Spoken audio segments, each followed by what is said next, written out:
les exercices du troisième ordre, dits les exercices techniques. Le lever porté.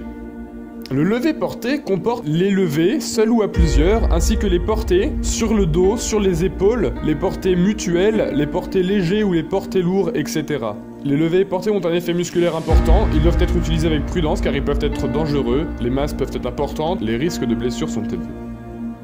Les lancers consistent à projeter, rattraper ou esquiver un objet en vue d'un but défini, se défendre, transmettre, se débarrasser ou atteindre un autre objet, porter secours, jouer, etc. La variété de lancers, objets lourds, légers, en précision, en distance, en force, seul, à deux, en équipe, de face, de dos, de côté, par-dessus la tête, en fait une famille très complète. La rapidité du geste, qui accompagne les lancers en force, en font des exercices violents qui sollicitent beaucoup les articulations.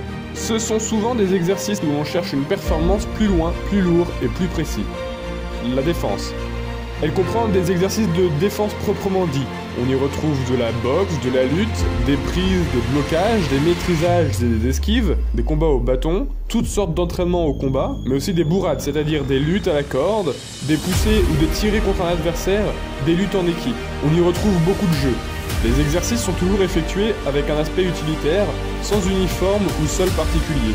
Mais on veillera néanmoins à se protéger contre les coups. Ce sont des exercices intenses qui font travailler tout le corps et qui sont placés en fin de séance, souvent accompagnés de cris, surtout avec des enfants.